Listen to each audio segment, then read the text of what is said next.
ಒಂದು company start ಆಗಿ ಹತ್ತತ್ರ 15 ವರ್ಷ ಮಾತ್ರ ಆಗಿರೋದು. ಬಟ್ ನೀವು KKR ಜರ್ಸಿಲ್ ನೋಡಿದ್ರೆ ಡ್ರೀಮ್ 11 ಅಂತ ಇರುತ್ತೆ.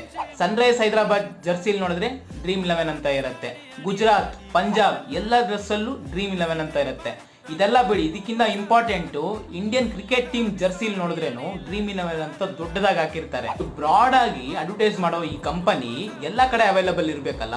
ಬಟ್ ಈ ಆ್ಯಪು, ಈ ಡ್ರೀಮ್ 11 ಅಂತ ಒಂದು ಆ್ಯಪು ಒಡಿಸಾಲ್ ಬ್ಯಾಂಡು, ತೆಲಂಗಾಣಲ್ ಬ್ಯಾಂಡು, ಆಂಧ್ರ ಪ್ರದೇಶಲ್ ಬ್ಯಾಂಡು, ಅಸ್ಸಾಮಲ್ ಬ್ಯಾಂಡು, ಇಷ್ಟು ಸ್ಟೇಟಲ್ಲಿ ಬ್ಯಾನ್ ಆಗಿರೋ ಈ ಡ್ರೀಮ್ 11 ಆ್ಯಪು ನೀವು ಥಿಂಕ್ ಮಾಡಿ, ಆಂಧ್ರ ಪ್ರದೇಶಲ್ ಬ್ಯಾಂಡು, ತೆಲಂಗಾಣಲ್ ಬ್ಯಾಂಡು, ಬಟ್ ಆ ಸ್ಟೇಟ್ ನ ರೆಪ್ರೆಸೆಂಟ್ ಮಾಡೋ ಸನ್ರೈಸ್ ಹೈದರಾಬಾದ್ ಟೀಮ್ ಜರ್ಸಿಲಿ ಡ್ರೀಮ್ 11 ಅಂತ ದೊಡ್ಡದಾಗಿ ಹಾಕಿರ್ತಾರೆ. ಸೊ ಇಷ್ಟೆಲ್ಲ ಮಾಡ್ತಿದಾರಲ್ಲ, ಸೊ ಈ ತರ ಆಗೋ ರೇಂಜ್ಗೆ ಈ ಡ್ರೀಮ್ 11 ಆಕ್ಚುಲಿ ಏನಪ್ಪಾ ಮಾಡ್ತಿರೋದು, ಈ ಡ್ರೀಮ್ 11 ಯೂಸ್ ಮಾಡ್ತಿರೋ ಯೂಸರ್ಸ್ ಎಲ್ಲ ಸ್ವಲ್ಪ ಜನ ಏನ್ ಹೇಳ್ತಿದ್ದಾರೆ ಅಂದ್ರೆ, ಆ ಡ್ರೀಮ್ 11 ಎಲ್ಲ ಫುಲ್ ಸ್ಕ್ಯಾಮ್ ರೀ, ನಾನು ಎಷ್ಟು ದುಡ್ಡು ಕಳ್ಕೊಂಡಿದ್ದೀನಿ ಗೊತ್ತಾ, ಇದನ್ನ ಆಡ್ಬಿಟ್ಟು ಇದನ್ನೆಲ್ಲ ನಂಬಕ್ಕೆ ಹೋಗ್ಬಾರ್ದು, ಟೋಟಲಿ ಇದೊಂದು ಸ್ಕ್ಯಾಮು ಅಂತ